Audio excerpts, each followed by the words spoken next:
अब योगियों यानी कि यतियों के लक्षण बताए जाते हैं। दिन में भिक्षान भोजन उनका विशेष धर्म है। यह वानप्रस्थ आश्रम वालों के लिए भी उनके समान ही अभीष्ट है। इन सबको और ब्रह्मचारियों को भी रात में भोजन नहीं करना चाहिए। पढ़ाना, यज्ञ करना और दान लेना, इनका विधान मैंने विशेषता क्षत्रिय और वैश्य के लिए नहीं किया है। मेरे आश्रय में रहने वाले राजाओं या क्षत्रियों के लिए थोड़े में धर्म का संग्रह इस प्रकार है। ओम नमः शिवाय। कैसे हैं आप लोग? ईश्वर कृपा से आप सब अच्छे होंगे। ईश्वर सब पे कृपा बनाए रखे, सबका कल्याण करे। आज मैं बताने जा रही हूँ श्री शिव महापुराण के वायवी संहिता उत्तरखंड का 11वां अध्याय। वर्णाश्रम धर्म तथा नारी धर्म का वर्णन, शिव के भजन, चिंतन एवं ज्ञान की महत्ता का प्रतिपादन। ओम नमः शिवाय, ओम नमः शिवाय, हर हर भोले नमः शिवाय। गंगाधराय शिव गंगाधराय, हर हर भोले नमः शिवाय।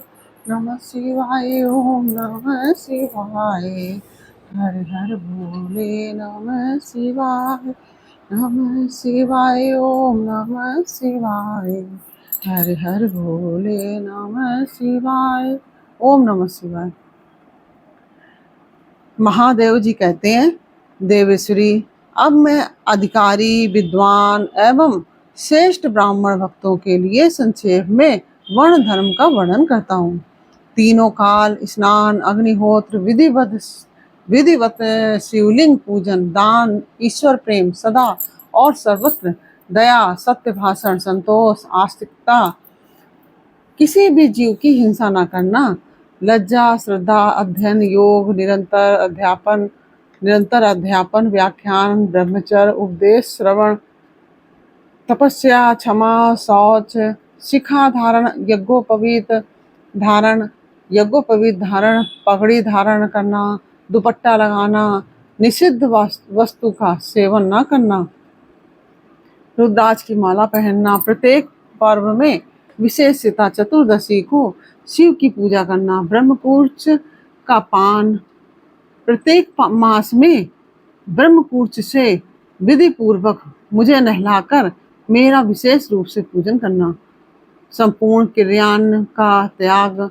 श्रद्धान्न का परित्याग, बासी अन्न तथा विशेषता यावक कुल्थी या बोरो धान का त्याग, मध्य की गंध का त्याग, शिव को निवेदित चंडेश्वर के भाग नैवेद्य का त्याग, ये सभी वर्णों के सामान्य धर्म हैं। ब्राह्मणों के लिए विशेष धर्म यह है कि क्षमा, शांति, संतोष, सत्य, अस्तेय यानी कि चोरी न करना, ब्रह्मचर्य, शिव ज्ञान, वैराग्य, भस्म सेवन और सब प्रकार की आसक्तियों से निवृत्ति, इन 10 धर्मों को ब्राह्मणों का विशेष धर्म कहा गया है। अब योगियों यानी कि यतियों के लक्षण बताए जाते हैं। दिन में भिक्षा, अन्न, भोजन उनका विशेष धर्म है। भिक्षान यानी कि भिक्षा में जो अन्न प्राप्त हो जाए वह उनका विशेष धर्म है। यह वानप्रस्थ आश्रम वालों के लिए भी उनके समान ही अभीष्ट है। इन सबको और ब्रह्मचारियों को भी रात में भोजन नहीं करना चाहिए। पढ़ाना, यज्ञ करना और दान लेना, इनका विधान मैंने विशेषता क्षत्रिय और वैश्य के लिए नहीं किया है। मेरे आश्रय में रहने वाले राजाओं या क्षत्रियों के लिए थोड़े में धर्म का संग्रह इस प्रकार है। सब वर्णों की रक्षा, युद्ध में शत्रुओं का वध, दुष्ट पक्षियों, मृगों तथा दुराचारी मनुष्यों का दमन करना, सब लोगों पर विश्वास न करना, केवल शिव योगियों पर ही विश्वास रखना, ऋतुकाल में ही स्त्री संसर्ग करना, सेना का संरक्षण, गुप्तचर भेजकर लोक में घटित होने वाले समाचारों को जानना, सदा अस्त्र धारण करना तथा भस्म में कंचुक धारण करना, गौरक्षा, वाणिज्य और कृषि, ये धर्म वैश्य के धर्म बताए गए हैं। शूद्रेश्वर वर्णों ब्राह्मण, क्षत्रिय और वैश्यों की सेवा शूद्र का धर्म कहा गया है। बाग लगाना, मेरे तीर्थों की यात्रा करना तथा अपनी धर्म पत्नी के साथ ही समागम करना गृहस्थ के लिए विहित धर्म है। वनवासियों, यतियों और ब्रह्मचारियों के लिए ब्रह्मचर्य पालन मुख्य धर्म है। स्त्रियों के लिए पति की सेवा ही सनातन धर्म है, दूसरा नहीं। कल्याणी, यदि पति की आज्ञा हो तो नारी मेरा पूजन भी कर सकती है। जो स्त्री पति की सेवा छोड़कर व्रत में तत्पर होती है वह नरक में जाती है। इस विषय में विचार करने की आवश्यकता नहीं है। अब मैं विधवा स्त्रियों के सनातन धर्म का वर्णन करूंगा। व्रत, दान, तप, शौच, भूमि शयन, केवल रात में ही भोजन, सदा ब्रह्मचर्य का पालन, भस्म तथा अथवा जल से स्नान, शांति, मौन, क्षमा, विधि पूर्वक सब जीवों को अन्न का वितरण, अष्टमी, चतुर्दशी, पूर्णिमा तथा विशेषता एकादशी को विधिवत उपवास और मेरा पूजन, ये विधवा स्त्रियों के धर्म हैं। देवी, इस प्रकार मैंने संक्षेप में अपने आश्रम का सेवन करने वाले ब्राह्मणों, क्षत्रियों, वैश्यों, सन्यासियों, ब्रह्मचारियों तथा वानप्रस्थों और गृहस्थों के धर्म का वर्णन किया है।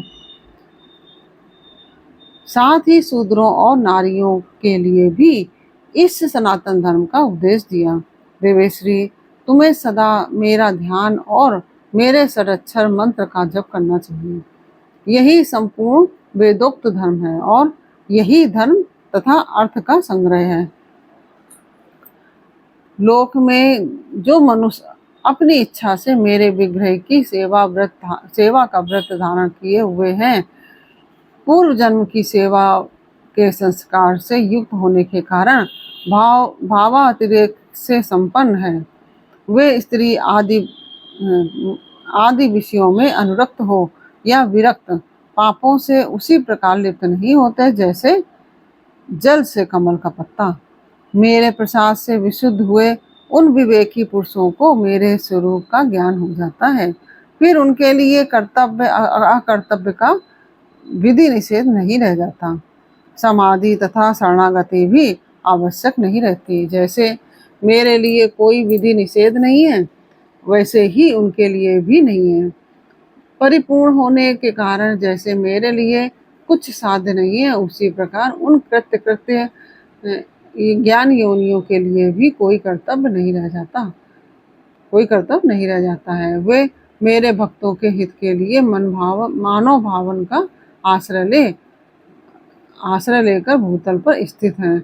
उन्हें रुद्र लोक से परिभ्रष्ट रुद्र ही समझना चाहिए, इसमें संशय नहीं है।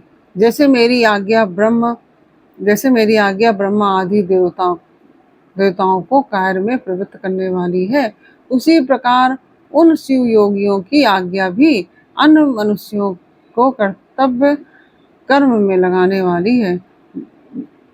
वे मेरी आज्ञा के आधार हैं, उनमें अतिशय सद्भाव भी है, इसलिए उनका दर्शन करने मात्र से सब पापों का नाश हो जाता है तथा प्रशस्त फल की प्राप्ति को सूचित करने वाले विश्वास की भी वृद्धि होती है।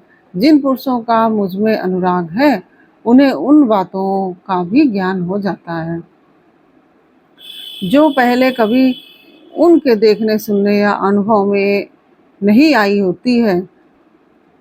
उनमें अकस्मात कंप, स्वेद, अश्रुपात, कंठ में स्वर विकार तथा आनंद आदि भावों का बारंबार उदय होने लगता है। ये सब लक्षण उनमें कभी एक एक करके अलग अलग प्रकट होते हैं और कभी संपूर्ण भावों का एक साथ उदय होने लगता है।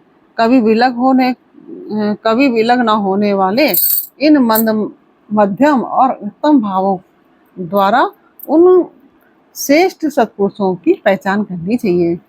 जैसे जब लोहा आग में तपकर लाल हो जाता है, तब केवल लोहा नहीं रह जाता है। उसी तरह मेरा सानिध्य प्राप्त होने से वे केवल मनुष्य नहीं रह जाते हैं, मेरा स्वरूप हो जाते हैं। हाथ पैर आदि के साधर्म्य से मानव शरीर धारण करने पर भी वे वास्तव में रुद्र हैं। उन्हें प्राकृत मनुष्य समझकर विद्वान पुरुष उनकी अवहेलना न करें। जो मूढ़ चित्त मानव उनके प्रति अवहेलना करते हैं, वे अपनी आयु, लक्ष्मी, कुल और शील को त्याग कर नरक में गिरते हैं। अथवा बहुत कहने से क्या लाभ, जिस किसी भी उपाय से मुझ में चित्त लगाना कल्याण की प्राप्ति का एकमात्र साधन है। उपमन्यु कहते हैं, इस प्रकार परमात्मा श्री कंठनाथ शिव ने तीनों लोकों के हित के लिए ज्ञान के सारभूत अर्थ का संग्रह प्रकट किया है। संपूर्ण वेद, शास्त्र, इतिहास, पुराण और विद्याएं सब इस विज्ञान संग्रह की ही विस्तृत व्याख्याएं हैं। ज्ञान, ज्ञेय, अनुष्ठेय, अधिकार, साधन और साध्य, इन 6 अर्थों का ही यह संक्षिप्त संग्रह बताया गया है। श्री कृष्ण जो शिव और शिवा संबंधी ज्ञानामृत से तृप्त हैं और उनकी भक्ति से संपन्न हैं, उसके लिए बाहर भीतर कुछ भी कर्तव्य शेष नहीं है। इसलिए क्रमशः बाह्य और आभ्यंतर कर्म को त्याग कर ज्ञान से ज्ञेय का साक्षात्कार करके उस सनातन भूत ज्ञान को भी त्याग दें। यदि चित्त शिव में एकाग्र नहीं है तो कर्म करने से भी क्या लाभ, और यदि चित्त एकाग्र ही है तो कर्म करने की क्या आवश्यकता है। अतः बाहर और भीतर कर्म करके या न करके जिस किसी भी उपाय से भगवान शिव में चित्त लगाएं, जिनका चित्त भगवान शिव में लगा है और जिनकी बुद्धि सुस्थिर है, ऐसे सत्पुरुषों को इहलोक और परलोक में भी सर्वत्र परमानंद की प्राप्ति होती है। यहाँ ओम नमः शिवाय इस मंत्र से सब सिद्धियां सुलभ होती हैं। अतः परावर विभूति यानी कि उत्तम मध्यम ऐश्वर्य की प्राप्ति के लिए इस मंत्र का ज्ञान प्राप्त करना चाहिए। इस प्रकार से यह अध्याय पूर्ण हुआ। यह अध्याय आपको कैसा लगा, यह मुझे कमेंट बॉक्स में अवश्य बताइए। अच्छा लगा हो तो वीडियो को लाइक शेयर अवश्य कीजिए और कमेंट में ओम नमः शिवाय अवश्य लिखिए। आप लोग कमेंट नहीं करते, कमेंट अवश्य किया कीजिए और यह भी कीजिए कि आप कहाँ से, कौन से क्षेत्र से आप हमारी कथा सुन रहे हैं, किस शहर से सुन रहे हैं, यह भी मुझे कमेंट करके बताइए। मैं भी देखूं कि भगवान शिव के भक्त कहाँ कहाँ हैं, और जो भगवान शिव का भक्त होगा वो कमेंट अवश्य करेगा। फिर मिलते हैं आपसे अगले अध्याय के साथ अगले वीडियो में। तब तक के लिए ओम नमः शिवाय।